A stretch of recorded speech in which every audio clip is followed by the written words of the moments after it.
Nous voilà donc repartis pour le troisième live. Je vous le disais, nous sommes donc le 16 juin.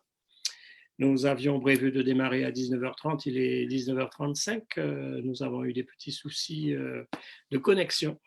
Comme quoi, la technique est souvent maîtresse du temps.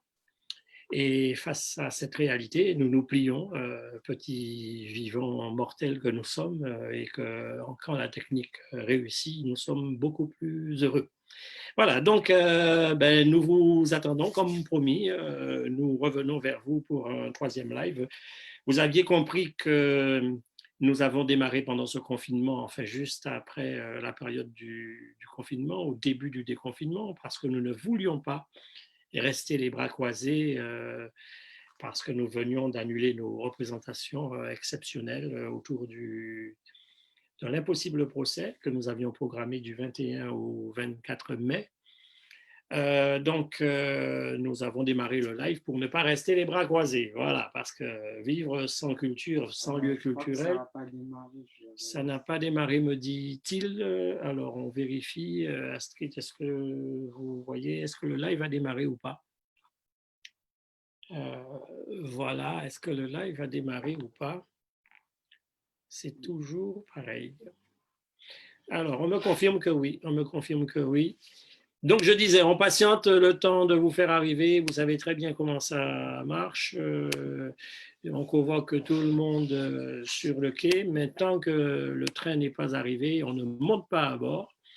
Et le train arrivera lorsque vous serez à peu près 600 ou 500, comme nous l'espérons, comme d'habitude. Et puis, tout naturellement, je vais vous présenter les invités qui sont avec moi aujourd'hui pour ce troisième live. Et en attendant, nous vous disons Vinisot, Vinisot, Vinisot, Vinisot. Partagez pendant que vous arrivez, pendant que nos invités patientent. Voilà, je suis très heureux de recevoir les personnalités qui ont accepté mon invitation et vous allez comprendre pourquoi tout à l'heure. Donc, nous patientons encore. Voilà. Arrivé, merci de nous rejoindre. Je sais que Paris est en train de bouillir en ce moment. Nous sommes en plein bouillonnement suite j'allais dire, à l'actualité qui est une actualité brûlante parce que nous sommes au lendemain de choses atroces, au lendemain de crimes atroces, au lendemain d'injustices et d'inhumanité, entre guillemets, depuis la mort de George Floyd. Personne n'est insensible à ce qui s'est passé et ce qui se passe actuellement aux États-Unis et ici en même temps, puisqu'il faut parler aussi d'injustice, il faut parler de racisme, il faut parler d'inégalité. On dirait que ce confinement a permis aux uns et aux autres d'être en face avec soi, mais en même temps, ce confinement a peut-être dévoilé certaines réalités. Et puis je me demande qui c'est qui a inventé les mots nouveaux. Là, maintenant, on utilise des termes barbares. Moi, je trouve que ce sont des termes un peu bizarroïdes. Distanciation sociale, je ne sais pas si vous vous rendez compte de ce que ça veut dire. Ça veut dire je suis à distance socialement de l'autre, donc je m'éloigne de l'autre, alors que pendant des années, nous travaillons à ce que nous puissions vivre ensemble, nous puissions également cohabiter.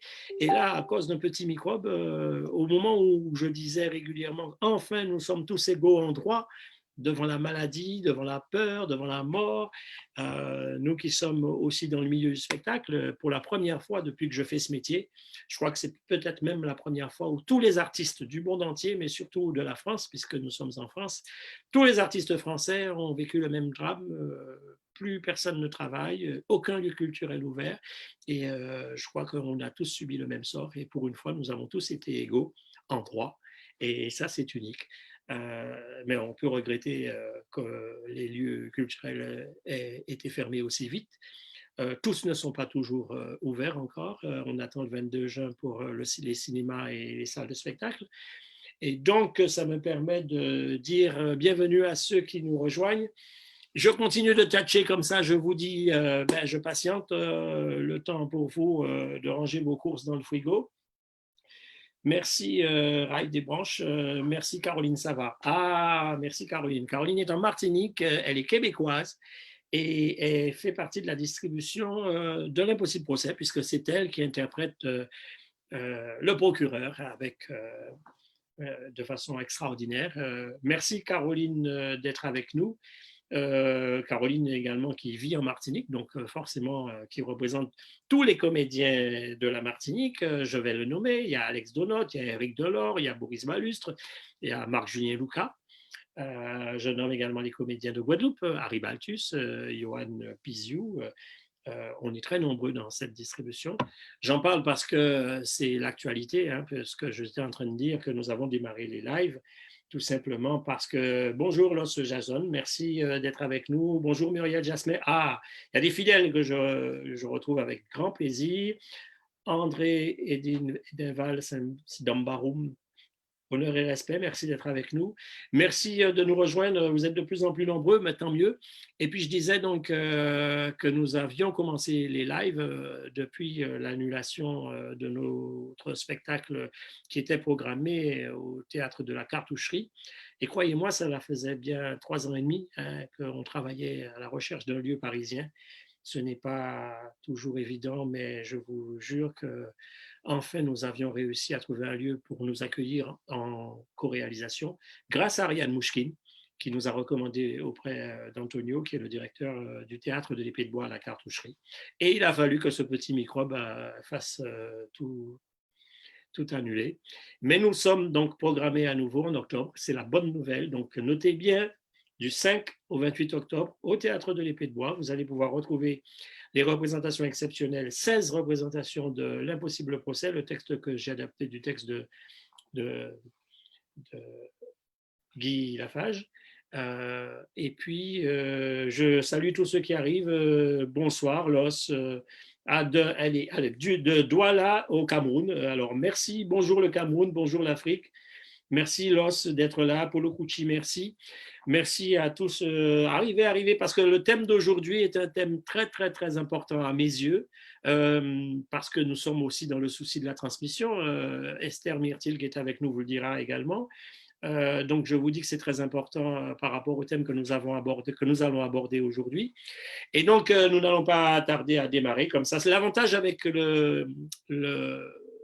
la page Facebook, c'est qu'au moins, même si vous nous ratez maintenant, vous allez pouvoir regarder à nouveau le live, puisque vous aurez la possibilité de regarder à volonté. Et je profite pour vous dire que tous les lives que nous faisons, celui-là c'est le 3e, nous les mettons ensuite sur la chaîne du Théâtre de l'Air Nouveau, la chaîne YouTube. Ça permet maintenant de stocker nos images. On ne communique pas suffisamment, mais je vous le dis, dites-le aussi à vos amis. Vous pouvez aller directement sur la chaîne du Théâtre de l'Air Nouveau sur YouTube et comme ça, vous visionnez nos précédents lives. Donc, le premier live, c'était le 21 mai, jour de la reprise du spectacle annulé, avec tous les comédiens de la pièce, avec Pierre Santini, avec tous les comédiens réunis grâce au Zoom. Et puis, nous avons fait un deuxième live, c'était le 26 mai, parce que nous voulions absolument vous dire à quel point c'était important d'utiliser le théâtre au service de l'histoire. C'est grâce à cette pièce que nous avons pu redécouvrir ce drame tragique qui a traumatisé la population guadeloupéenne, puisque c'était les 26 et 27 mai, lors des émeutes à Pointe-à-Pitre, où les forces de l'ordre ont dû tirer à balles réelles sur des ouvriers. Officiellement, le rapport de l'historien Benjamin Stora a conclu qu'il y avait eu 8 morts identifiés, mais nos historiens guadeloupéens, nos spécialistes de la question se sont penchés aussi sur ce drame et nous ont bien dit qu'il n'y a pas que 8 morts, il y a peut-être entre 80 voire 100 morts. Et c'est intéressant de le savoir parce que jusqu'à présent, les familles endeuillées ont tellement peur, n'ont pas parlé autour de ces drames parce que tout simplement par peur des représailles. Jusqu'au jour d'aujourd'hui, en 2020, certaines familles ne veulent absolument rien dire. Donc, il y a toujours des morts qui sont sans sépulture. Et le théâtre nous a permis de rendre hommage aux victimes de ces émeutes, mais aussi de rendre hommage aux 18 inculpés qui ont été arrêtés arbitrairement, déportés à Paris et jugés en 68 et défendus par des avocats extraordinaires, Maître Leclerc, entre autres, qui est aujourd'hui défenseur des droits de l'homme et qui est le grand bâtonnier que tout le monde connaît, Maître Leclerc, que nous mettons en scène et qui est interprété dans ma pièce par Isabelle Laporte. Merci Marie-Josée Gargard d'être là, la Guadeloupe est là, ça fait grand plaisir. Merci Marie-Jo pour ta fidélité et ton soutien. Bon, alors, maintenant, je vais démarrer notre rencontre du jour. Alors, aujourd'hui, nous avons un thème très important qui a été proposé par Laure Tarrer, qui était avec nous lors du dernier live, qui est enseignante et qui est très investie auprès de ses élèves, qui les accompagne et qui organise régulièrement des sorties. Elle va jusqu'en Martinique d'ailleurs, elle l'a fait régulièrement récemment avec l'anniversaire de la mort d'Aimé Césaire. Mais en tout cas, elle a l'habitude de conduire ses élèves à des expositions, au théâtre. Et régulièrement, elle a proposé des ateliers de théâtre à ses élèves. Moi, j'ai eu l'occasion de participer avec elle à la Jaille à l'époque, il y a très longtemps. Et puis récemment, l'an dernier, au mois de novembre, si ma mémoire est bonne, au collège de Massabielle. Donc, Laure Tarrer m'a proposé un thème qui est le rôle de l'école au sein, non, le rôle du théâtre au sein de l'école comme vecteur d'émancipation et de construction de soi. C'est tout un programme et elle va dire pourquoi elle a choisi ce thème. Et dès qu'elle me l'a proposé, j'avoue que j'ai trouvé que c'était un thème constructeur et surtout actuellement. Et je ne pouvais que dire oui, proposons ce thème, nous allons en parler. Et c'est pour cette raison que j'ai accepté de programmer ce troisième live, qui est sans doute le dernier avant les vacances, si vacances il y a pour certains, pour que nous puissions en parler. Alors, nous aurons Laure Tarrer comme invité. Ça sera notre enseignante privilégiée, entre guillemets, parce qu'elle va représenter tous les enseignants du monde entier. Déjà de la Guadeloupe, c'est déjà pas mal, là. Nous aurons également avec nous Esther Mertil, parce qu'Esther, que nous avions également la dernière fois, est comédienne, metteuse en scène, mais également formatrice. Elle a une belle expérience des ateliers théâtre dans les écoles. Donc, elle parlera de son travail et elle dira pourquoi, à quel point c'est important. Nous aurons également une des élèves qui a participé aux derniers ateliers que j'ai fait en Guadeloupe à la MFR à Bémao. Elle se nomme Ludmina et elle va témoigner également de son expérience théâtrale, entre guillemets. Et puis, il est invité surprise et je suis très heureuse qu'elle ait accepté malgré un emploi du temps très chargé, surtout en ce moment avec les 46 pages de protocole sanitaire qu'on vous a imposé. Je ne sais pas comment vous faites pour avaler tout ça. Vous allez nous dire ça. Je nomme Madame Boucher, qui est la directrice de la MFR, qui est la Maison familiale rurale d'éducation et d'orientation de Bémao. Elle vous dira également c'est quoi ce gros outil qu'elle nous a fabriqué, qu'elle nous a inventé au service de notre jeunesse guadeloupéenne. Voilà, je vous ai à peu près tout dit. Je voulais simplement également rajouter une chose. Pourquoi est-ce que je me bats autant pour pouvoir poursuivre ce que moi j'appelle les ateliers du savoir? En tout cas, pourquoi je propose à ce point la chose théâtrale à notre jeunesse, mais pas seulement à notre jeunesse. Hein. Je propose régulièrement des ateliers de formation théâtrale aux adultes aussi, parce que je sais à quel point le théâtre m'a fait du bien. Alors j'aime répéter et j'aime dire que grâce au théâtre, j'ai connu une deuxième naissance, parce que moi je suis né dans une famille normale. Euh, en, en, voilà, et je crois que j'ai eu des parents que j'ai adorés. J'ai une cellule familiale bien heureuse. J'ai 4 sœurs aînées et un petit frère. Donc nous sommes 6. On était 7. Il y en a un qui est parti trop tôt, qui est décédé. Il s'appelait Lionel. Et donc nous sommes 6. Et j'ai baigné dans une ambiance formidable. Je n'ai absolument rien à reprocher à mes parents. J'ai grandi normalement au sein d'une famille très équilibrée. Et puis un jour, j'ai rencontré le théâtre et je me suis rendu compte que je n'étais pas encore arrivé au monde. Donc, quand j'ai découvert le théâtre, il m'a semblé que tout d'un coup, j'avais des horizons nouveaux et tout d'un coup, je comprenais un peu mieux qui j'étais et tout d'un coup, je découvrais toutes les facettes cachées de ma personnalité. Et l'homme que je suis devenu aujourd'hui, je le dis toujours, je suis ce que je suis grâce à ma rencontre avec le théâtre. Là, je suis convaincu que ça peut aider tout un chacun, mais il me semble que pour moi, c'est le prolongement de soi. Bah, le théâtre nous permet de découvrir nos différentes facettes, d'arriver au monde différemment et de découvrir qui nous sommes, parce que dès qu'on arrive au monde, même autour du berceau, on commence à entendre ah, il casse son papa, ah, il n'y a à tonton, ah, il casse un métal, il casse un métal, et puis au fur et à mesure, on grandit, on n'entend que ça. Et puis après, on entend ah, il est beau comme papa, hein, ah, il est mes femmes comme papa, hein, ah, et finalement, on se rend compte qu'on est dans un scénario déjà écrit. Et si on ne fait pas attention et si on n'a pas la chance de rencontrer soit un livre, soit une personnalité, et puis on reste sur des rails proposés pour nous par les autres, par les parents, par les cousins, cousines. Et c'est pas évident de faire sa petite révolution personnelle et d'arriver au monde.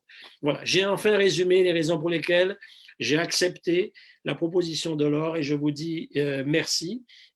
Danieli Francisque nous a rejoint. Ben, Danieli, je te dis merci. Je parlais d'atelier théâtre. La prochaine fois, je le fais avec toi parce que Danieli est l'exemple type qui a été une de mes premières élèves que j'ai rencontrée alors qu'elle était étudiante. Elle a compris, je pense que Danieli est bien placée pour dire que le théâtre a transformé celle qu'elle était et c'est avec le théâtre qu'elle s'est épanouie aujourd'hui. Elle est comédienne, metteuse en scène, auteure, autrice, on dit maintenant. Et je suis très heureux de vous dire qu'elle vient de sortir sa première pièce publiée aux éditions Lansban, qui s'appelle Cyclone.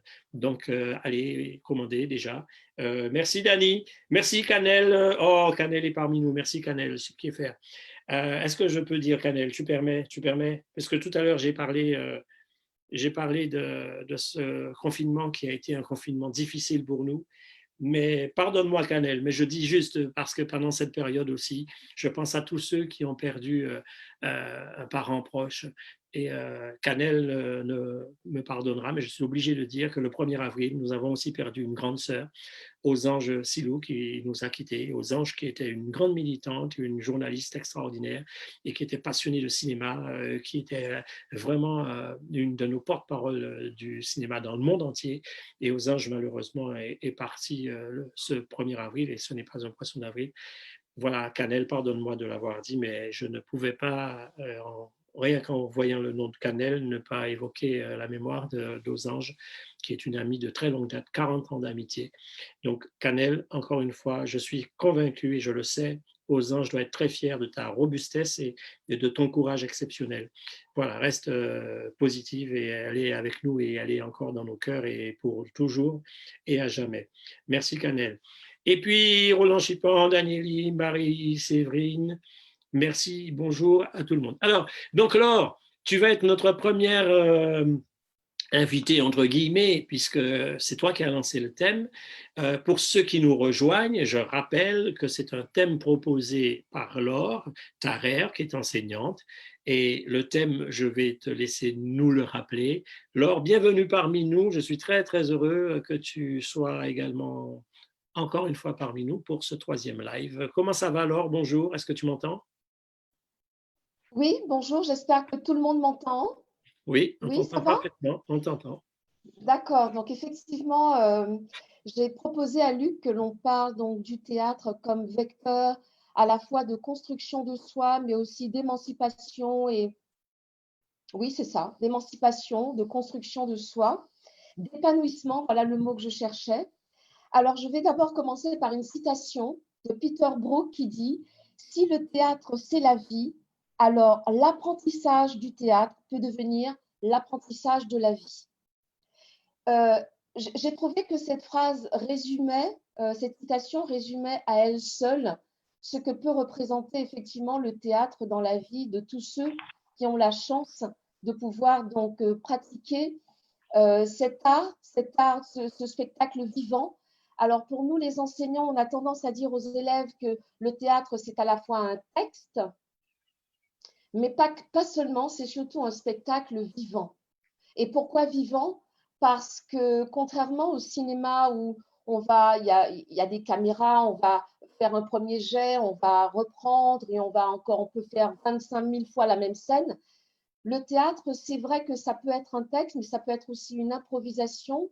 Mais il n'y a pas ce mur entre le spectateur et nous. Et donc, on est là, des êtres de chair que l'on peut presque toucher quand on est donc un spectateur. Et pendant 1 heure ou 2, on va jouer à la personne que nous ne sommes pas. Donc, en fait, au théâtre, on apprend à faire la différence entre la personne que nous sommes et le personnage que nous allons interpréter. Donc, cette entrée en matière pour dire que pour moi, le théâtre, c'est une chose très importante dans la mesure où moi aussi, j'ai eu à la côtoyer au lycée. d'abord au lycée, puisque c'est grâce à un professeur que je cite souvent, Max Jeanne, que je découvre la chose théâtrale. Et je n'ai de cesse de la transmettre donc autour de moi. Et j'ai la chance, là où j'enseigne à Massabielle, de travailler aussi avec des collègues qui ont cet amour, cette passion, notamment une collègue qui m'a donné la possibilité de citer son nom, Madame Marie-Christine Marimoutou, qui, elle, régulièrement met en scène. Elle a fait une réécriture il y a 2 ou 3 ans du Bourgeois gentilhomme, qui a été vraiment une pièce exceptionnelle qui s'est jouée donc à Senlis, 2 représentations à guichet fermé où les élèves, avec quelques collègues, ont participé à cette. Donc, elle a fait une réécriture. Il y avait à la fois du créole, les danses étaient plutôt des danses guadeloupéennes, donc du gros cas, etc. Donc, on a cet amour du théâtre parce que l'on voit comment, une fois que nos élèves décident de participer à cela, ils sont transformés. Voilà pourquoi j'ai proposé cette thématique à Luc, parce que je crois que peut-être pas suffisamment, ça devrait même être une obligation et on devrait avoir plus d'heures pour pouvoir faire donc ces ateliers théâtre afin que l'on voit la transformation notamment de ces jeunes adolescents qui parfois physiquement se cherchent, sont inhibés, sont parfois aussi des tendances à la violence et on voit comment le théâtre peut transformer les gens. Je m'arrêterai là pour l'instant. Mais tu as parfaitement bien introduit le thème et le mot que tu as utilisé, que je vais récupérer, c'est le mot transformer.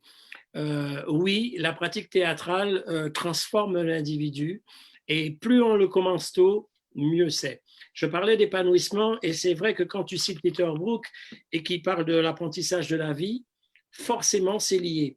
La vie, l'épanouissement, l'apprentissage, en fait, nous apprenons au théâtre à redécouvrir qui nous sommes réellement.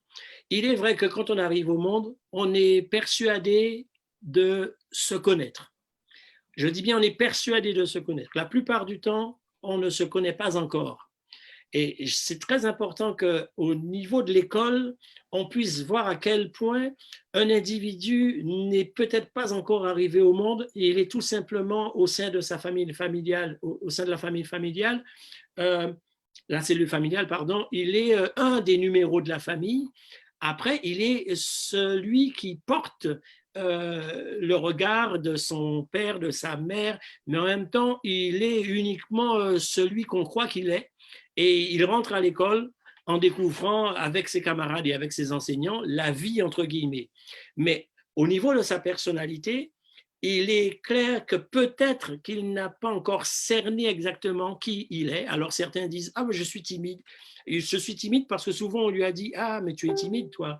Et en fait, il est le réceptacle de tout ce qu'il a déjà entendu de lui. Et le théâtre, tel que nous le pratiquons souvent, moi j'aime bien parler de la chose théâtrale, nous permet de revisiter et d'ouvrir plein de tiroirs qui sont fermés à clé depuis qu'on est arrivé au monde. Donc, je ne vais pas faire un cours d'art dramatique ici, mais je veux simplement dire que le théâtre, malheureusement, c'est le parent pauvre des arts en général, ou surtout des pratiques artistiques, et on a tort de croire, ce qu'on a entendu quand moi j'ai grandi, c'est que le théâtre, c'est biter un blanc.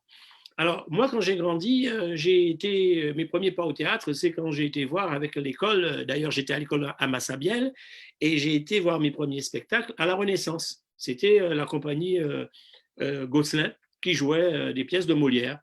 Vous pensez bien que c'était des Blancs qui étaient sur scène avec des perruques, avec des machins. Bon, ça ne nous intéresse pas tellement, mais en fait, on riait, c'était pour nous une grande farce. Et j'ai toujours entendu dire que théâtre, c'est biter un blanc. Donc, ça ne m'a pas plus intéressé. Et puis, moi, je me suis éloigné du théâtre parce que j'étais un enfant très timide. Et du coup, ça ne me parlait pas du tout.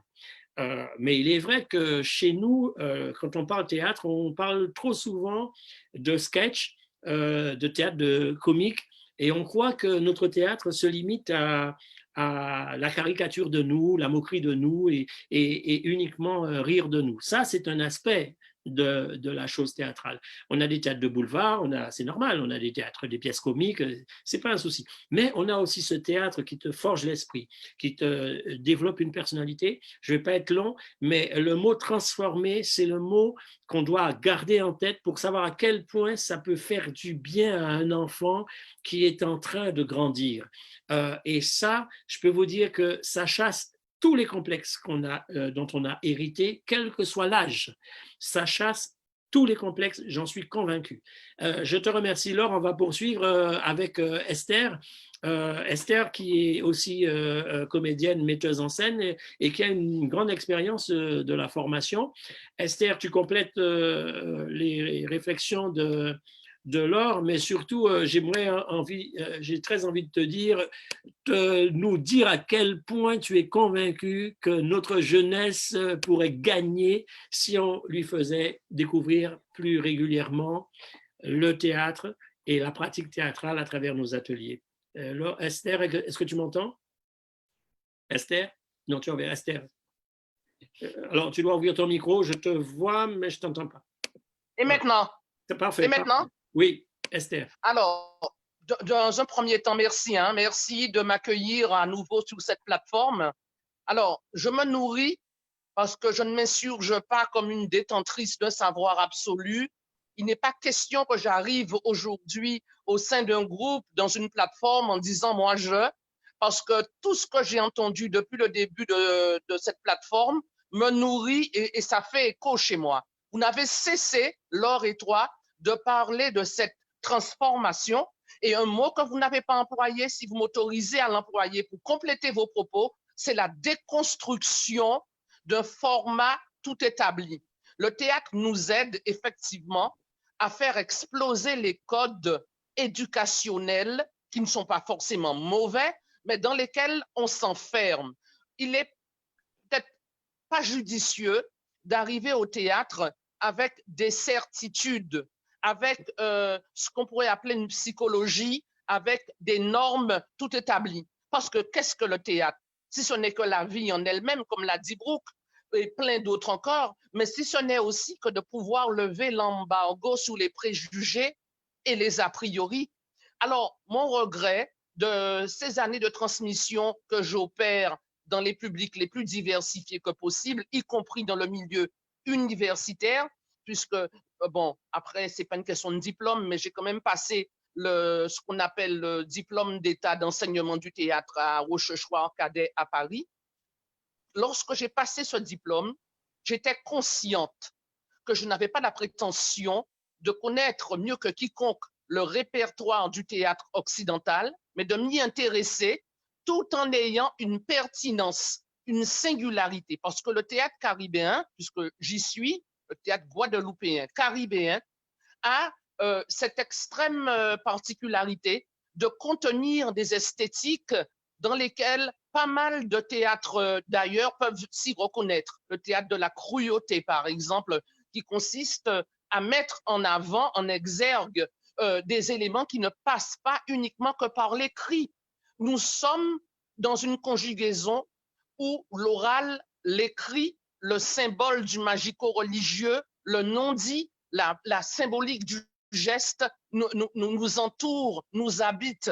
Et justement, c'est tout à fait pertinent de pouvoir aller réveiller tous ces états qui sont enfouis au fond de nous pour pouvoir les mettre ensemble. Alors, à la question posée, est-ce que le théâtre peut opérer une transformation individuelle chez l'apprenant, chez le jeune apprenant, chez le jeune? Je dirais certainement si à ce jeune, on a pris le temps de lui dire que ses progrès, son progrès, en tout cas, passera par l'acceptation du collectif. Parce que justement, il n'y a pas plus compliqué que de former un élève au théâtre en lui faisant bien intégrer qu'il ne s'agit pas de lui seulement, mais de sa capacité à s'inscrire dans un tout, dans un collectif, de faire avec les autres, avec leurs différences, leurs singularités. Le théâtre n'est pas une affaire individuelle, c'est un art au collectif, c'est un art militant dans son altérité, dans son altérité, dans sa capacité d'accepter l'autre, de faire avec l'autre tel qu'il soit, quelle que soit sa race, son appartenance religieuse, idéologique. Il ne s'agit pas de ça. Ce n'est pas nous que nous mettons en avant, c'est notre capacité à nous laisser faire, à nous laisser traverser, à nous mettre au service des causes qui nous parlent. Tout comme l'historicisation du théâtre auquel tu es très attaché, Luc, et que moi aussi, ça me parle. Ce théâtre qui se met au service de l'histoire va demander aux participants d'accepter d'être des êtres témoins, tout comme l'ont dit tes élèves dans cette démarche que tu as employée sur blessures secrètes. Il ne s'agissait pas de montrer une performance d'acteur, mais de montrer à quel point on pouvait être témoin, porte-parole de causes, d'événements historiques qui ont existé. En ce qui me concerne, je dirais tout simplement que toutes les fois que je travaille et que j'opère avec mes élèves, mes apprenants, mes participants, il ne s'agit pas, pour moi, un spectacle n'est pas un objet tout abouti. C'est une étape parce que sur une année, mes apprenants vont restituer plusieurs fois, si ce n'est qu'une fois par trimestre, parce que ça nous permettra de nous frotter aux difficultés, de pouvoir les identifier, d'en mesurer aussi les progrès, les avancées. Ce n'est pas un spectacle tout abouti que je mets en avant, que je mets en exergue. Le spectacle est une étape. Après le spectacle, c'est intéressant, comme le disait si bien Peter Sellars, qu'au sortir d'une représentation, que des gens partent avec quelque chose dans leur tête et que ça continue de germer en eux. Donc, le spectacle, pour moi, n'est pas l'aboutissement de tout un travail. Et c'est pour cela que j'ai un questionnement, c'est que les comédiens professionnels, jusqu'à aujourd'hui, sont tout le temps sollicités dans le monde de l'éducation nationale comme des intervenants travaillant aux côtés d'enseignants sur un nombre d'heures qui leur est attribué, mais pas comme étant détenteurs d'un enseignement total, pas compétitif, pas en compétition avec les autres enseignants, mais en complémentarité.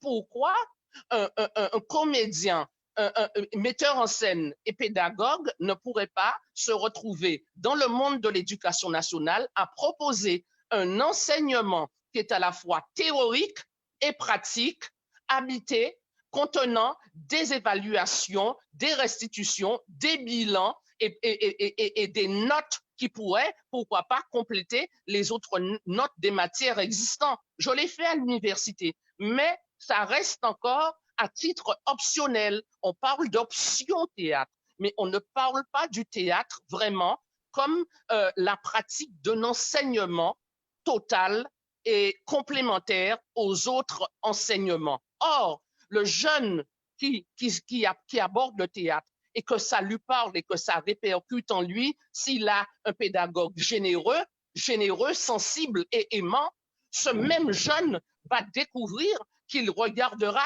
toutes les autres matières qu'on lui enseigne avec un autre regard, un regard neuf. Il va se découvrir des capacités de générosité, d'acceptation, d'humanité, puisque le théâtre, c'est avant tout cela. C'est une question d'humanité, de lever des questions parfois subversives, mais nécessaires, sans pour autant qu'on ait toutes les réponses, parce que non, nous ne sommes pas des donneurs de leçons, nous sommes des interrogateurs et nous avons à avancer constamment dans une quête permanente. Roland Barthes, avant de finir, c'est un praticien de théâtre qui disait « Interpréter un texte n'est pas lui donner un sens plus ou moins fondé, mais c'est de l'interroger et de voir de quel pluriel il est fait. » Je vous reviens tout à l'heure. Oui, bien évidemment. Esther, tu parles comme un livre ouvert. Alors, je suis obligé également de montrer tes élèves à tes côtés, puisque c'est la surprise que tu m'as faite il n'y a pas si longtemps. Je voulais montrer la photo, mais on ne la voit pas. Tu peux, vous la voyez, voilà. C'est Esther entourée de ses élèves.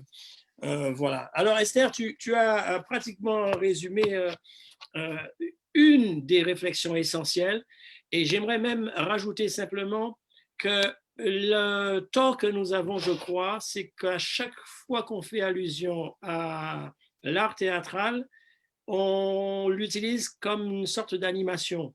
Et moi, Ouais.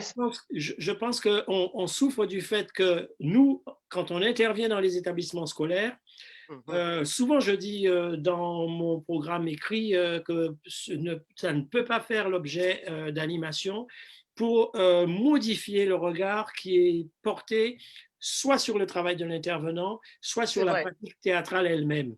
Et tu as Mhm. raison, l'idéal serait on arrive à ce que le théâtre soit enseigné à part entière dans Mhm. le programme Mhm. scolaire.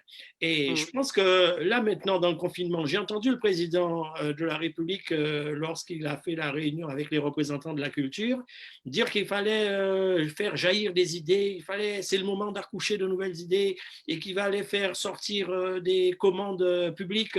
Je pense que, Esther, tu devrais commencer maintenant à prendre ta plume et de proposer que le ministre de J'ai commencé. l'Éducation J'ai commencé.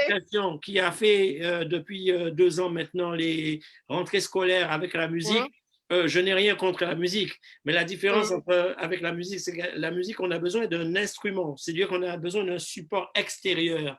Tandis Mhm. qu'avec le théâtre, le seul support que nous ayons, c'est soi.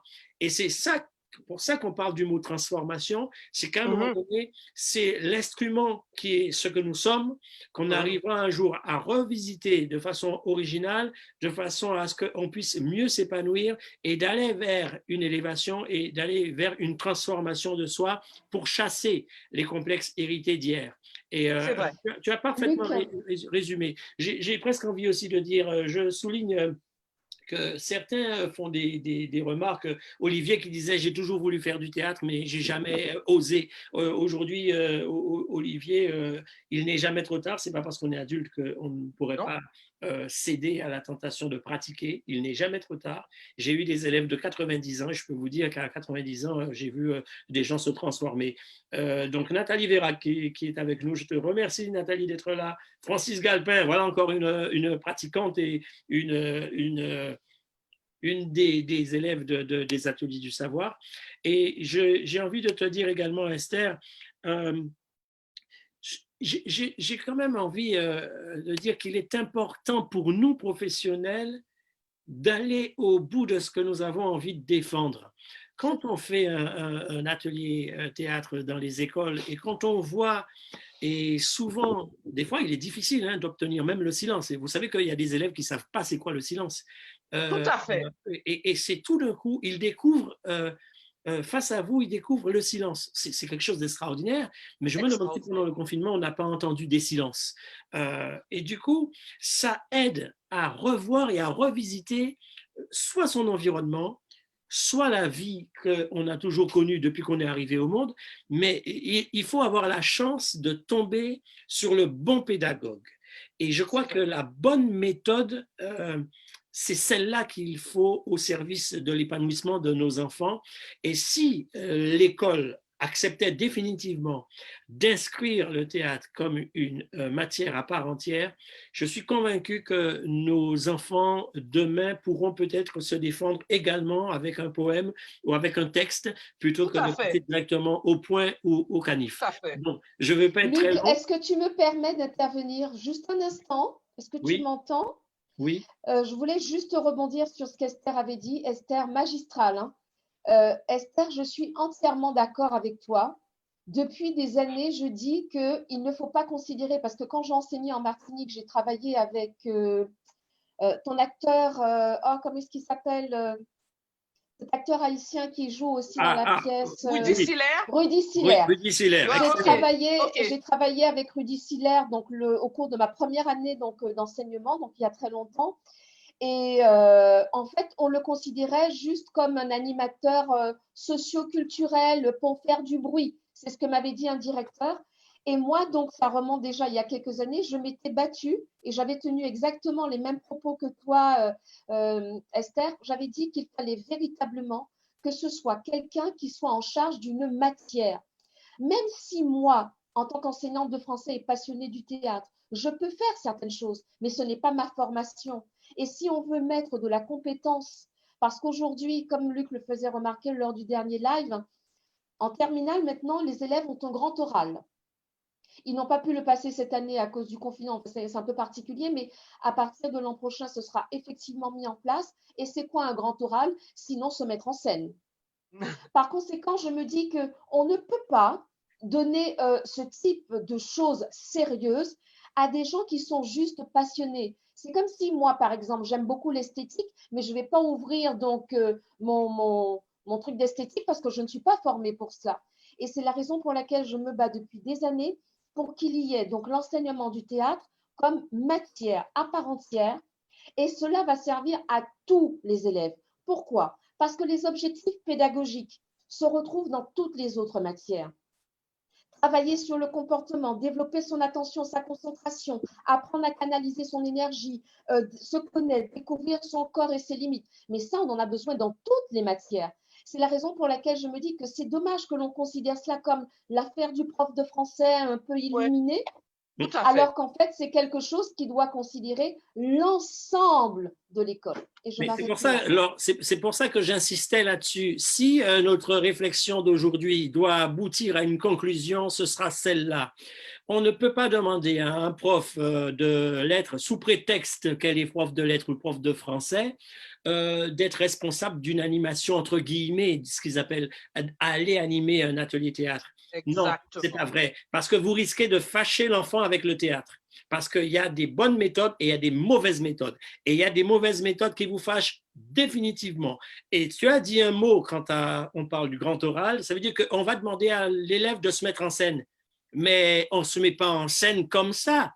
Donc, il y a l'art et la manière d'aller proposer ce que je suis capable de dire, qu'est-ce que j'ai à l'intérieur de ma petite cervelle, qu'est-ce que je vais proposer à celui qui m'entend et celui qui m'écoute. Mais avant de pouvoir proposer avec mes mots, avec le son qui sort de ma bouche, il va falloir que je sois bien dans ma tête et bien dans mon corps. Et si je suis à l'aise dans mon corps et dans ma tête, je pourrai défendre ce que je suis venu proposer à l'autre. Se mettre en scène n'est pas chose facile. Par contre, et ce n'est pas, Luc, ce n'est pas une affaire individuelle. Exactement. C'est ce que j'allais te parler de cela, parce que voilà. Finalement, le théâtre nous apprend à pas seulement à respecter l'autre, hein, à mieux apprécier l'autre, parce que c'est ensemble qu'on vérifie et qu'on voit à quel point les différences nous sont profitables. C'est la culture des différences. Et c'est pour ça qu'on parle souvent de sport, comme si il y avait toutes les grandes règles pour vivre ensemble, alors qu'on voit le résultat, hein, quand on voit vraiment les grands matchs. Enfin bon, on ne va pas parler de ça. Mais je veux dire qu'on oublie trop souvent que le théâtre, c'est comme une espèce, pour moi, c'est une religion qui nous impose tellement de valeurs à cultiver que nous sommes obligés après de parler de la rencontre avec l'autre, avec son degré de générosité qu'on est allé choquer. Donc, je ne vais pas être très long parce que je veux maintenant donner la parole à mon invitée surprise, parce que je suis très content qu'elle ait accepté malgré sa charge de programme, Madame Boucher, qui est directrice de la MFR. Je vous dis encore merci. Merci d'être avec nous, parce que je sais que ce n'est pas évident en ce moment, mais je voulais absolument vous faire partager cette rencontre parce que je sais à quel point vous vous investissez auprès de nos jeunes, auprès de vos élèves.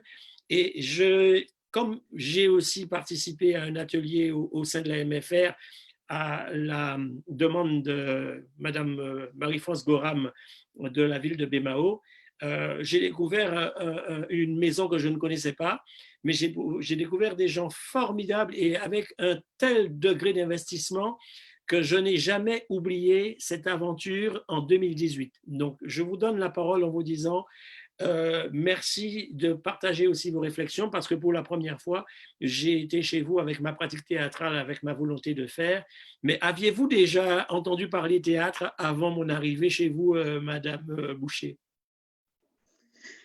Alors, bonsoir à tous. Bonsoir Luc Saint-Éloi, Madame Tarin, Madame Myrtille, Ludmina, et puis les autres qui nous suivent sur Facebook. Alors, vous me dites merci, Monsieur Saint-Éloi, mais je ne peux que vous retourner ces remerciements parce que vous nous avez fait découvrir, redécouvrir, vous nous avez transformé nos élèves.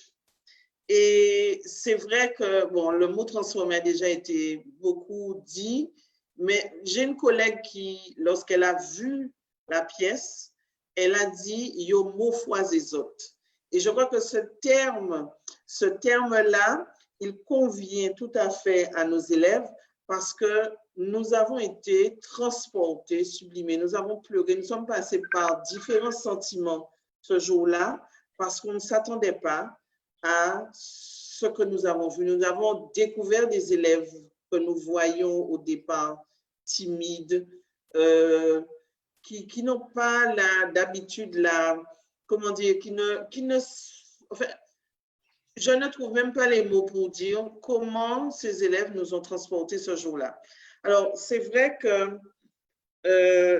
nous sommes de petits établissements. Les maisons familiales, ce sont des petits établissements.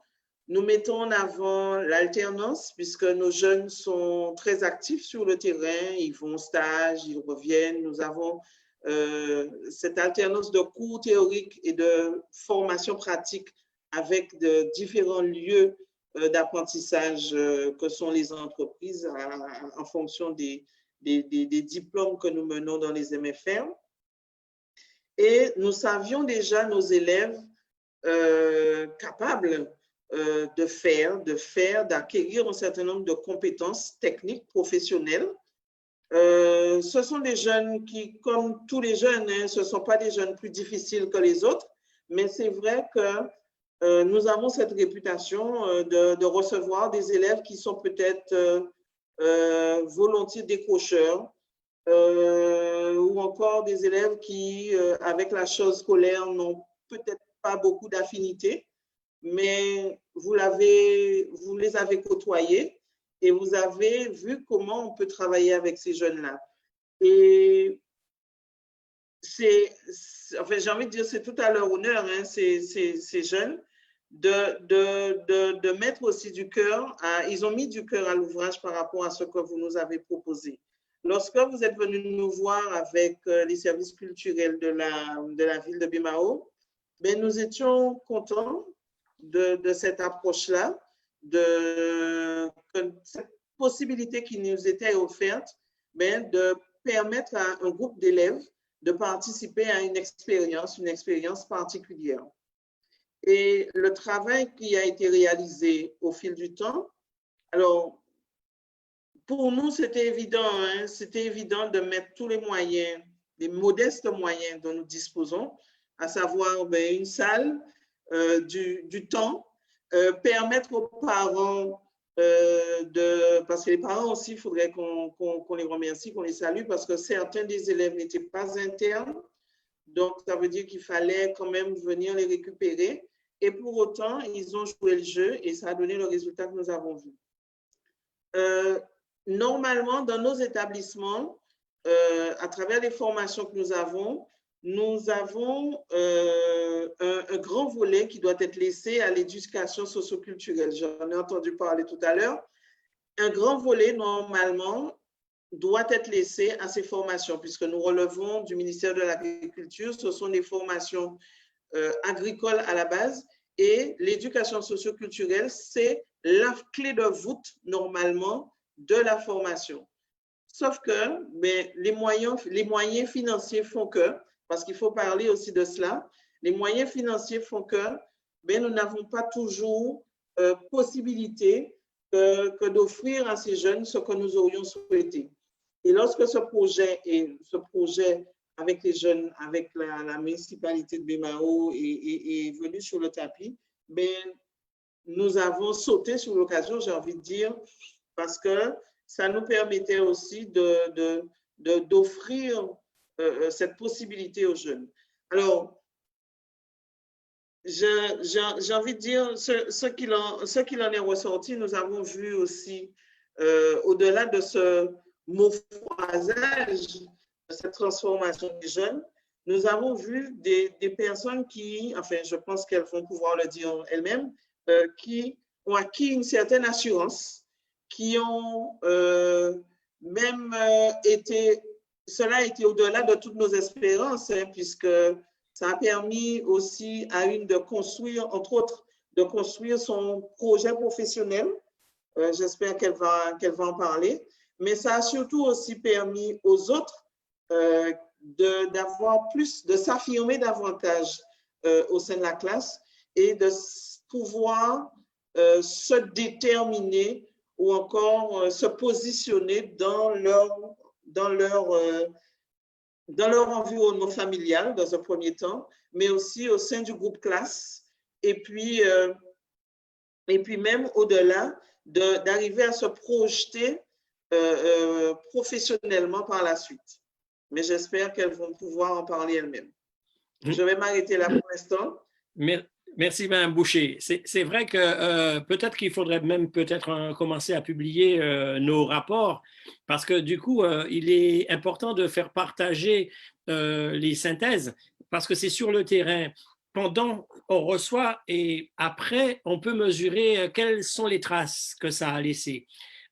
Et je sais que ça a laissé des traces parce que ça a modifié les comportements, ça les a rendus un peu plus responsables. Je crois que ça les a aussi valorisés. C'est pour ça que j'ai tenu à inviter Ludmina et Ohana. Je ne suis pas certain qu'Ohana soit avec nous parce qu'elle avait une dernière démarche à accomplir, mais Ludmina est avec nous, elle va en parler mieux que nous. En tout cas, je retiens dans vos propos, Madame Boucher, le mot phrasé. Il faut que, Esther, tu le notes parce que je pense qu'on va l'utiliser. Mot phrasé, moi, je n'ai pas encore, pénétré la bonne traduction du mot. Parce que tout à l'heure, tu as parlé de déconstruction, Esther. Là, cette fois-ci, nous sommes dans le mot phrasé et j'ai l'impression qu'il faut trouver le parallèle entre ces deux mots pour savoir comment utiliser dans nos pratiques la méthode pour nous mophoiser. Donc, on va en parler tout à l'heure. Ludmina, est-ce que tu es avec nous, Ludmina? Oui, je suis là. Voilà, bonjour Ludmina. Alors, bonjour. Tu interviens après Madame Boucher et évidemment, tu as une charge très lourde parce que tu vas représenter tous tes camarades. Donc, je les cite, ils étaient 5, Ludmina, Ohana, Mimi, Chris-Marie et Emmanuel. Alors, pour que tout le monde comprenne, pour ceux qui nous entendent, en 3 périodes de 2 semaines, j'ai eu à former à travers un atelier théâtre les élèves qui ne connaissaient absolument rien de la discipline théâtrale, mais la difficulté était de les former à la fois et de les faire jouer une pièce que j'écrivais pour eux autour d'Ignace, le combat d'Ignace, de façon à ce qu'ils puissent jouer la pièce pour l'inauguration d'une stèle dédiée à la mémoire d'Ignace qui est mort le 25 mai. Et donc, ils ont eu l'occasion de découvrir la rébellion des Guadeloupéens, la guerre de Guadeloupe contre le rétablissement de l'esclavage. Ça me permet de saluer avec nous la présence de Tania Saint-Val qui nous a rejoint tout à l'heure. Il y avait Lucie Cancel également, que je remercie, Micheline Lézin, Johannes Doraille. Merci pour votre fidélité et votre soutien. Alors, chère Ludmina, très heureux de t'entendre et de t'avoir parmi nous. Alors, donne-nous je partage mon expérience, quoi. Ton expérience, ton compte-rendu, comment tu as découvert cet atelier? Est-ce que tu t'y attendais? Est-ce que pour toi, le théâtre, c'était ça? Et dis-nous, qu'est-ce que ça a servi personnellement? D'accord. Bon, pour commencer, bonjour à tous. J'espère que vous m'entendez bien. On t'entend très bien. D'accord. Pour commencer, le théâtre, je savais très bien ce que c'était. Je voulais rentrer en 4e théâtre au collège, mais malheureusement, j'étais trop stressée, donc ça n'a pas fonctionné. Ensuite, j'ai fait le casting pour entrer en 3e théâtre. Malheureusement, il n'y avait que 5 places. Bien sûr, je n'ai pas été retenue. Et c'est vrai que quand j'ai entendu parler de Luc Saint-Éloi qui voulait faire un casting à la MFR, je me suis dit, mais là, je ne vais pas perdre ma chance, mais je vais participer et je vais faire le théâtre. Je veux faire du théâtre depuis toujours. Et c'est vrai que quand j'ai rencontré Luc, c'est vrai que franchement, ça m'a vraiment fait découvrir c'était quoi le théâtre.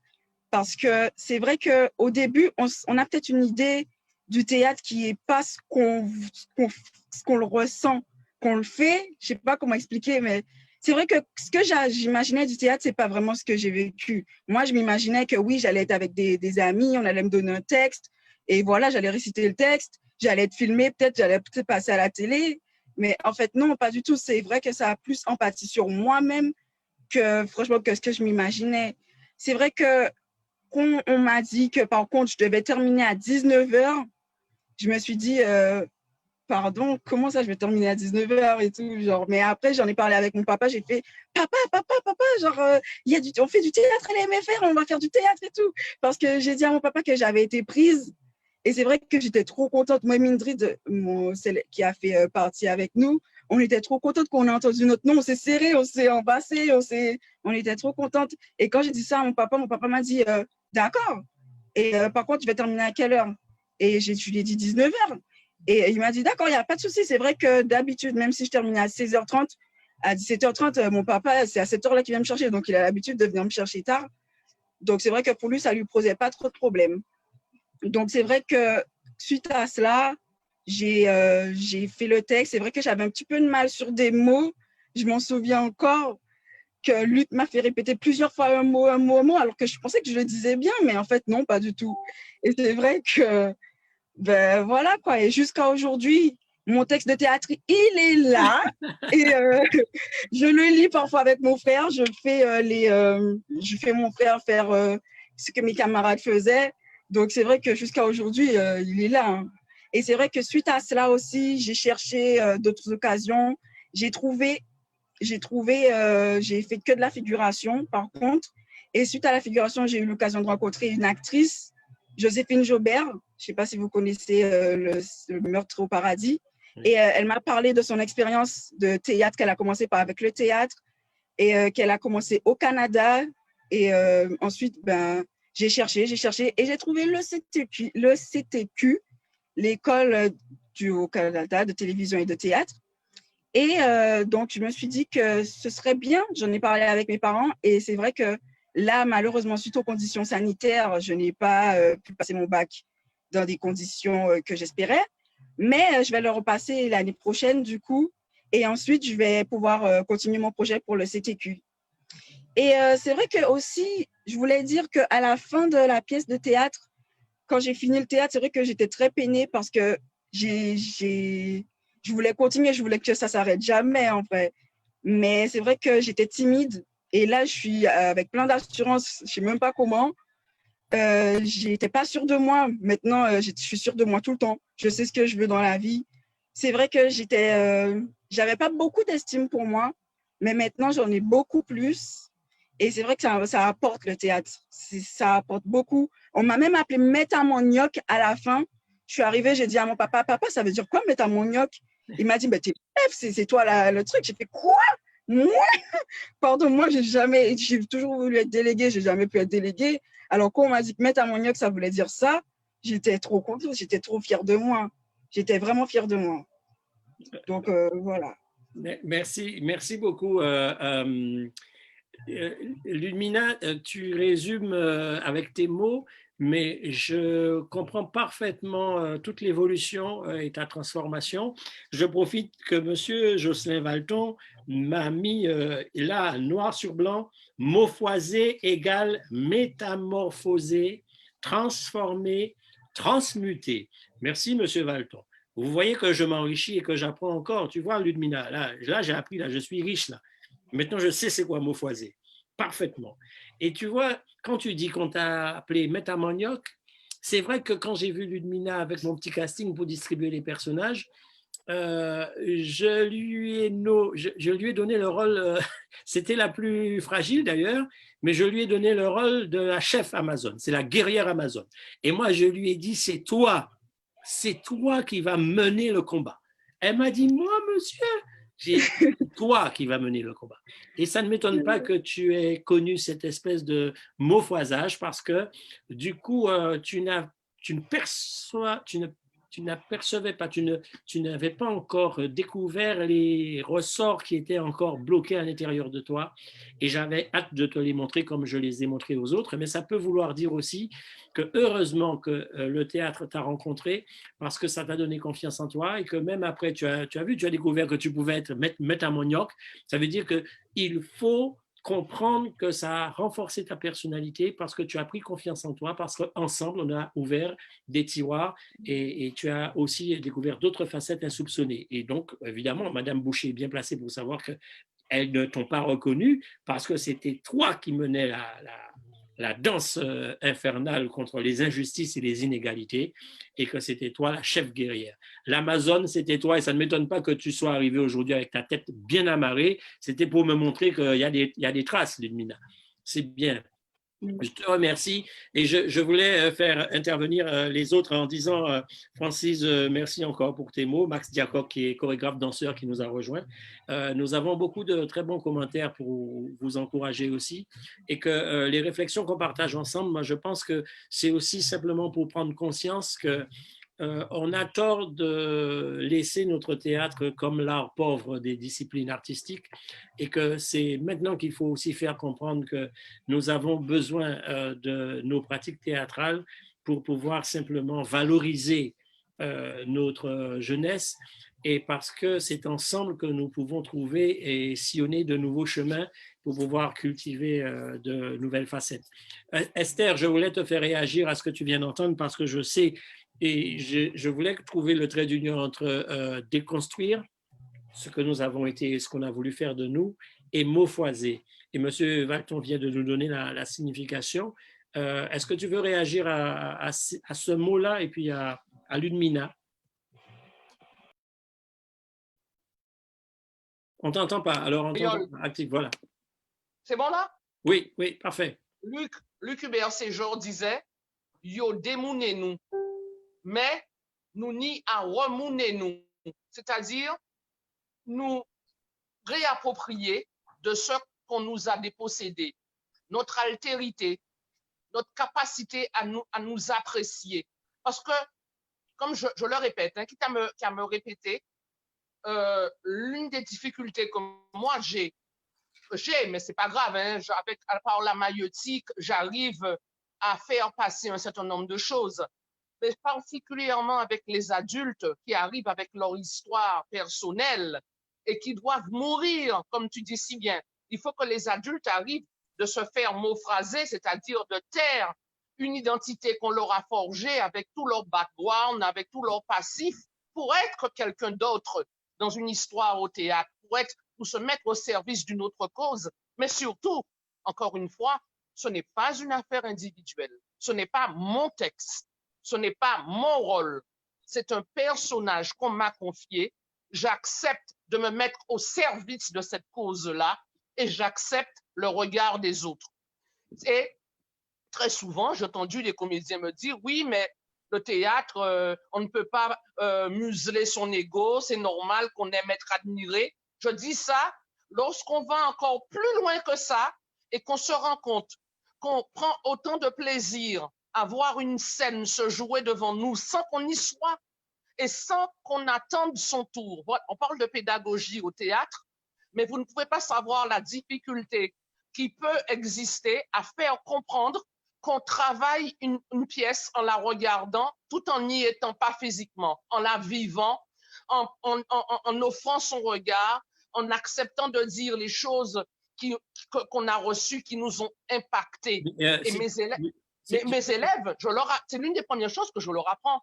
Il ne s'agit pas de dire mon rôle, mon texte, mais, tous ces termes occidentaux qui nous plongent dans une individualité farouche peuvent causer problème dans un art au collectif, même quand on te confie un monologue, même quand tu joues un seul en scène. Tu n'es pas seul. Tu as le metteur en scène qui est à la fois directeur d'acteur ou dramaturge, mais tu as aussi le régisseur lumière, tu as le scénographe, tu as toute une équipe qui travaille avec toi.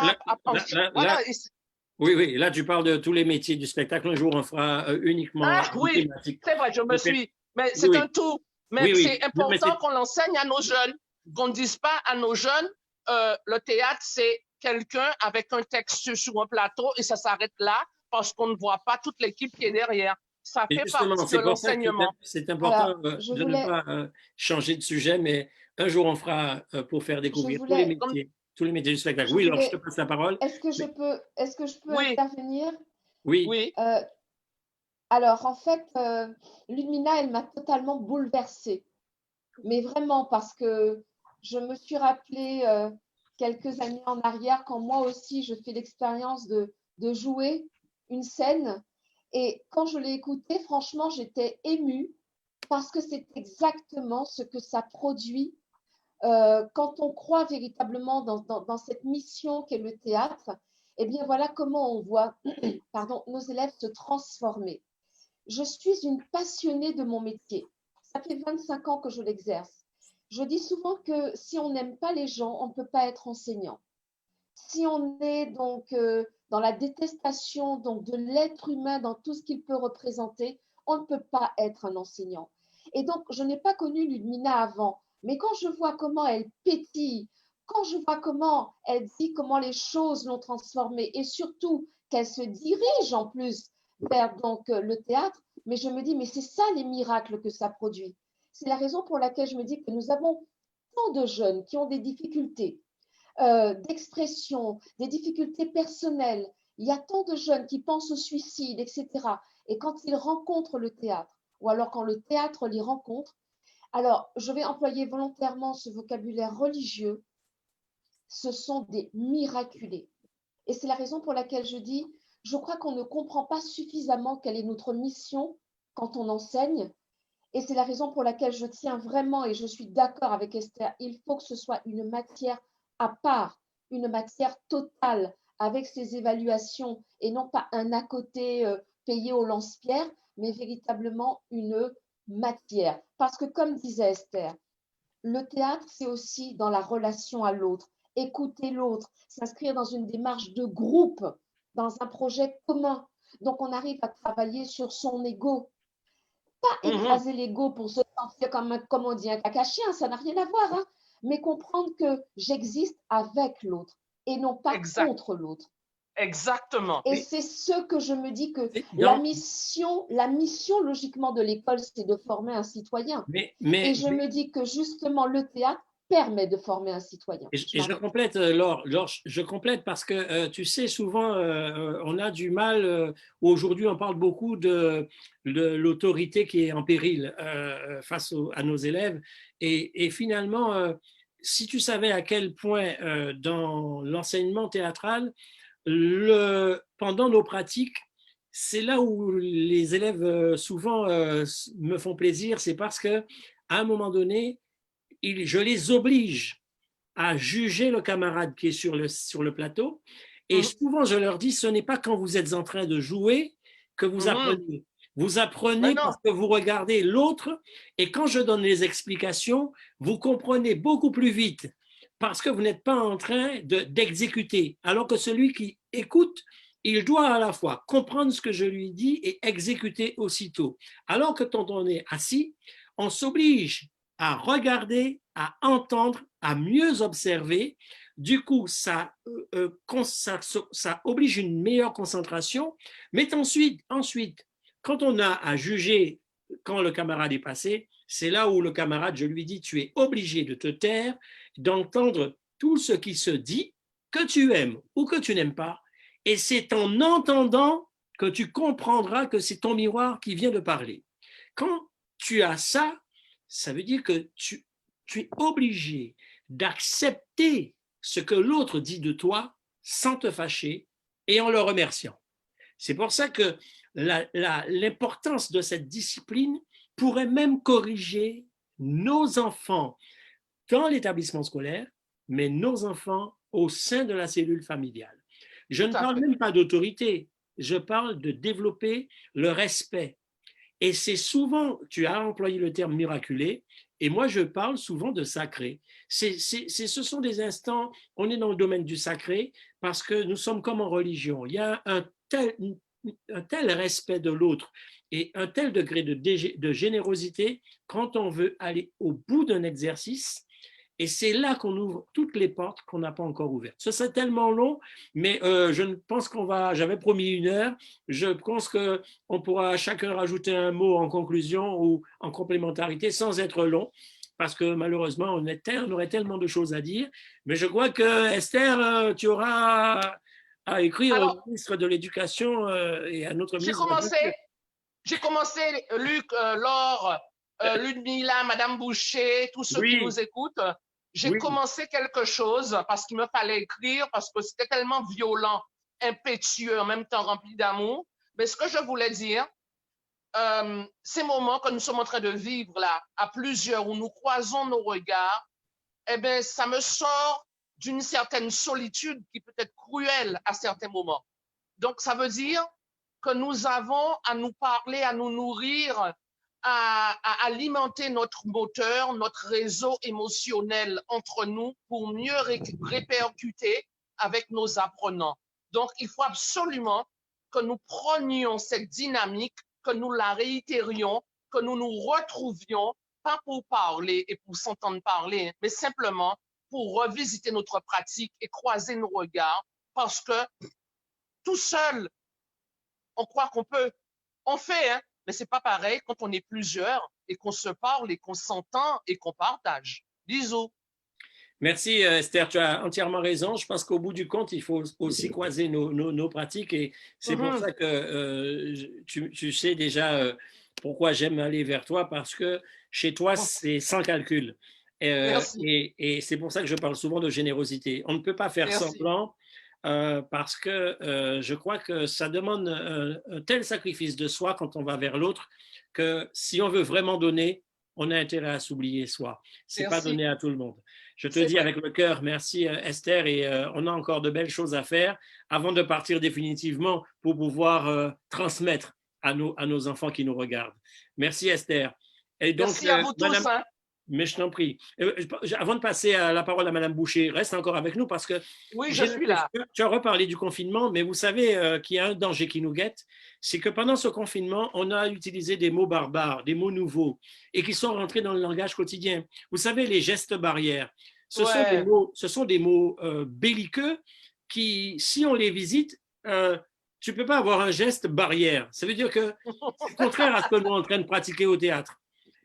C'est pour ça que j'ai déjà dit, puisque j'attends les nouvelles résolutions, nous sommes programmés en octobre, du 5 au 28 octobre, mais je ne me vois pas avec des gestes barrières avec mes comédiens pour les diriger. Je ne peux pas utiliser des gestes, des distanciations sociales pour mettre en scène sur le plateau. Et le deuxième terme, qui est en plus le plus déraisonnable, c'est distanciation sociale. Vous savez pourquoi ça pète aujourd'hui? Je pense que pendant cette période-là, on a tellement utilisé la distanciation sociale qu'on a augmenté les fossés entre les uns et les autres. Alors, méfions-nous des nouveaux mots qu'on a utilisés dans le langage actuel. Peut-être qu'il va falloir les chasser pour remplacer les gestes barrières par des contacts plus humains, des mots plus humains. Ils auraient pu trouver d'autres mots. Hein. Bon, méfions-nous des pièges. Méfions-nous des pièges. Voilà. Madame Boucher, puisque vous êtes la responsable de nos enfants, un mot de fin, un mot de conclusion également? Mais en conclusion, que puis-je dire? Mais que nous aurions bien aimé revivre cette expérience. J'aurais bien aimé que les maisons familiales, nous sommes 6, hein, Guadeloupe, j'ai oublié de Guadeloupe. Elles sont où alors? Il y a Bémao et où? Alors, Bémao, La Montagne, Vieux Habitants, Sainte-Rose, Petit Canal, Marie-Galante. Donc, dans tous ces établissements, nous recevons des jeunes. Alors, de la quatrième, depuis la classe de quatrième jusqu'au BTS. Donc, ce sont des formations par alternance, je l'ai déjà dit, mais je l'ai dit aussi, l'éducation socio-culturelle, c'est normalement notre pilier, mais nous n'avons pas les moyens. Et l'expérience que nous avons vécue avec vous, ben, nous aurions bien aimé la renouveler. J'aurais bien aimé que ça se multiplie et qu'on puisse faire autant. Hein. Qu'est-ce qu'on peut faire pour que vous ayez plus de moyens? Pourquoi vous n'avez pas assez de moyens sur le socioculturel? Ben, nous n'avons pas ces moyens-là parce que dans nos budgets sont si restreints que nous ne pouvons nous permettre ce type de payer ce type de prestations. Puisque qu'est-ce qu'on peut inventer alors pour pouvoir augmenter le budget? Qu'est-ce qu'on peut je ne sais pas. Peut-être qu'il faudrait aussi que nous écrivions un projet. Mon collègue Ludger ne cesse de me dire qu'il faudrait qu'on écrive peut-être des projets en direction de la DRAC. Peut-être qu'avec vous, il faudrait que nous montions quelque chose de ce genre. Mais Et je vous qu'on a- encourage à le faire, même si ce n'est pas avec moi, même avec Esther, qui a une longue Oui, expérience. oui, oui, oui. En fait, quand je dis avec vous, vous de la profession, vous les Oui, d'accord. convaincus, les convaincus, qu'on puisse monter des actions qui nous permettent de faire cela, effectivement. Bon, en tout cas, ce sera le mot de la fin pour vous, mais je vous encourage à vraiment à vous y mettre parce que je suis convaincu que vous serez gagnant et nos élèves seront gagnants. Nos élèves seront gagnants. En tout cas, Voilà. nous avons vu le bénéfice. Oui. Alors, j'ai oublié de dire que sur la partie, la fresque historique, c'était un pan de leur programme. Et vous ne pouvez imaginer comment ça nous a servi. J'avais oublié de le préciser tout à l'heure.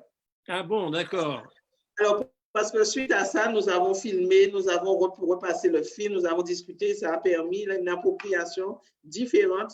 Et c'est ça aussi notre slogan, apprendre autrement, puisque l'idée aussi, c'est de permettre aux jeunes d'apprendre, mais différemment, pas forcément, puisque nous n'avons pas tous la même, la même façon d'apprendre.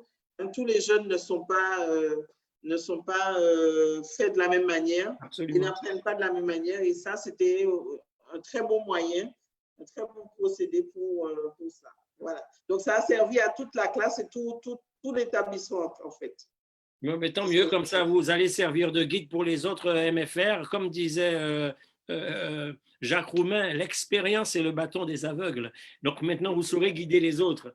Merci beaucoup, Madame Boucher. Merci. Et Merci. je garde un excellent souvenir de mon expérience au sein de la MFR à BMAO. Et les élèves sont encore dans mon cœur. Et si j'ai encore l'occasion, parce que je l'ai dit à Ludmina, j'ai failli, mais ça n'a pas marché. Je voulais absolument reprendre ce spectacle dans un lieu professionnel, dans un théâtre, parce que nous avons joué en plein air. C'était aussi un grand pari. Et vraiment, je les aime de tout mon cœur. À très, très vite, Madame Boucher. À bientôt. Ludmina, merci. Ludmina, c'est ton mot de la fin, si tu permets, Ludmina. Je ne te l'ai pas dit, mais ça fait longtemps que je ne t'ai pas vu en te découvrant à l'image. Est-ce que tu m'entends? En te découvrant à l'image, franchement, je t'ai aussi trouvé beaucoup plus bon, évidemment, tu as grandi, puisque il y a 2 ans, Oui. tu avais 17 ans. Mais là, tout d'un coup, j'ai vu une autre Ludmina. Ce n'est pas tout à fait celle que j'ai quittée. Là, je sens qu'elle est encore plus bien pleine et bien prête à poursuivre dans cette vie. Alors, ton mot de la fin, Ludmina. Bon, le truc ça donc, c'est vrai que... C'est pas grave, c'est pas grave. C'est vrai que je trouve que moi-même, j'ai énormément grandi. C'est pas grave, laisse-le, c'est pas grave. On lui fait coucou, c'est le frère. C'est pas grave, le frère, tu laisses-la parler, voilà. C'est vrai que moi-même, je trouve que j'ai énormément grandi, peut-être parce que suite ces derniers temps, je ne sais pas si c'est parce que c'est les 18 ans qui arrivent, mais j'ai eu beaucoup de trucs à gérer et franchement, c'est vrai que je pense que si je n'avais pas le théâtre, je n'aurais pas pu les gérer. Si je n'avais pas fait le théâtre, je n'aurais pas pu les gérer et je n'aurais pas pu grandir comme je le fais maintenant. Et mon mot de la fin, qu'est-ce que ça pourrait être? Ça pourrait être franchement que même mon frère, j'encourage tout le monde à aller vers le théâtre. Parce que franchement, on a besoin du théâtre dans sa vie, je trouve. Moi, j'en ai eu besoin et je veux que mon frère aussi, il en ait du théâtre dans sa vie. Parce que, comme moi, j'ai grandi. Franchement, allô, vous m'entendez? Oui, vas-y. Il y a eu un petit truc, mais ça passe mieux. Vas-y. D'accord. Et franchement, le théâtre m'a beaucoup apporté et j'encourage tout le monde à aller vers le théâtre. Voilà. Merci beaucoup. Reste celle que tu es et encore bravo et crois en tes rêves et va jusqu'au bout et défends ce que tu souhaites. Voilà, va au bout de tes objectifs. Merci Ludmina, je te fais un gros bisou. Avant de passer la parole à Laure pour le mot de la fin, Monsieur Valton nous précise, parce que je crois qu'on a utilisé le mot démounage, je ne sais pas, mais en tout cas, il dit et il précise l'action de reconstruction qui consiste à remouner moun égale réhumaniser. Donc, en fait, on a dit, je crois, que yo démounez nous, et il faut se remouner. c'est histoire de parler notre langue. Papa Yaya, peut-être, s'il était avec nous, il aurait trouvé le chemin pour mieux parler encore de notre école, celle que l'on doit bâtir et défendre. Et j'aime souvent à citer Gérard Lauriette, avec son expérience avec l'apprentissage créole. A fait ça pour une autre fois. Merci beaucoup, Marie-Jo Gargare, merci. Et je précise aussi que vous êtes très nombreux à nous encourager et à nous dire merci, mais c'est nous qui vous disons merci pour également nous suivre. André Adeval, merci. Et Marie-Jo Gargare, notre fidèle amie et soutien, je vous embrasse. Laure, ton mot de la fin, et merci d'avoir proposé ce thème. Tu as vu qu'une heure ne suffit pas, tellement il y a des choses à dire. Nous allons faire des assises bientôt et nous allons aller jusqu'au bout de ce que nous voulons engager et construire ensemble. Laure? Eh ben, écoutez, je remercie chacun. Je remercie donc Ludmina, Madame Boucher, donc Esther, Luc. Merci beaucoup que tu aies déjà accepté. J'ai eu cette idée-là, ça fait un moment qu'elle me trottait dans la tête. Et je crois véritablement qu'il ne faut jamais désespérer de notre jeunesse, qu'il ne faut jamais désespérer du monde humain, même si aujourd'hui tout concourt à nous faire désespérer. Mais je crois justement que quand on rencontre le théâtre, quand on arrive comme ça à entrer dans des personnages, notamment des personnages historiques, mais aussi, bon, je n'ai pas parlé moi de ma pratique avec les élèves, parce qu'à l'époque, j'ai animé pas mal d'ateliers dans mes classes, l'écriture même théâtrale, faire écrire des pièces aux élèves, parce que ça aussi, c'est quelque chose. Et je crois à ce miracle. Je crois véritablement que, comme dit Esther, il faut que nous écrivions, comme tu le disais, c'est à nous de proposer ce que nous voulons. Je dis que la critique, c'est bien, dire ce qui ne va pas, c'est bien, mais maintenant, c'est Kanouka fait. Mon expression préférée, c'est Kanouka fait. Maintenant que l'on a dressé un bilan de ce qui va, de ce qui ne va pas, je crois qu'en Guadeloupe, on peut proposer un projet pédagogique pour l'ensemble de la Guadeloupe. Et ça veut dire qu'il va falloir que nous soyons nombreux à le porter pour que nos enfants ici en Guadeloupe n'aient pas peur d'eux-mêmes. Parce que par moments, j'ai l'impression, et c'est notre éducation qui veut ça, on a presque peur de notre ombre et on a le sentiment que c'est en imitant d'autres modèles. Mais non, je me dis justement, créons notre propre modèle. Et je crois que le théâtre peut faire ce miracle-là. Et je vais terminer par cette phrase de Claude Jasmin, le théâtre est un métier d'enfance et de lumière. Voilà. Merci pour tes bons mots, Laure. À mon tour de vous dire également merci tous. J'ai beaucoup appris aussi et ce fut de grands moments d'échange. Encore une fois, et là, je pense qu'on avait presque toutes les générations. Merci Ludmina d'être aussi avec nous parce que souvent on parle de la jeunesse sans leur donner la parole. Donc là aussi, et je crois qu'il faut qu'on soit juste, si nous voulons défendre une nouvelle manière de bâtir, il faut qu'on soit tous évidemment au cœur d'une réflexion pour pouvoir faire avancer. Et je suis prêt aussi à poursuivre et à bâtir. Je souligne que pour moi, la notion de la chose théâtrale, même quand je parle des ateliers au sein des écoles, ma notion n'est jamais une notion avec des horizons. Souvent, je parle que de choses théâtrales parce que pour moi, la chose, c'est indéfini. C'est-à-dire qu'il y a tellement de tiroirs à mettre dans ce qu'on entend par le théâtre que je ne veux jamais m'enfermer et que je dirais en permanence et tout le temps, je continue mon marronnage culturel parce que je ne veux pas qu'on me dicte ce qu'est mon théâtre. Je veux le définir au fil de mon parcours, au fil de ma création, au fil de mon expérience et au fil de mes échanges avec le public. Et de plus en plus, quand je programme mes pièces, j'essaye toujours de bâtir des espaces d'échange parce que c'est en entendant le spectateur aussi qu'on entend vers quoi on peut tendre et comment on peut s'améliorer. Et je crois que je peux aussi conclure en disant que mes dernières expériences en Guadeloupe, puisque ça date du mois de novembre où je n'ai pas pu confirmer les représentations supplémentaires de l'impossible procès, parce que nous avions promis d'aller vers les scolaires, parce que beaucoup d'enseignants nous avait reproché de n'avoir pas proposé le spectacle vers les lycées. Malheureusement, ce n'est pas à 100% de notre ressort. On n'a pas pu aller vers les lycéens. Je le regrette parce qu'aujourd'hui, on parle beaucoup de l'oral et que de plus en plus, nos jeunes auront l'exigence de mieux s'exprimer et d'apprendre à s'exprimer.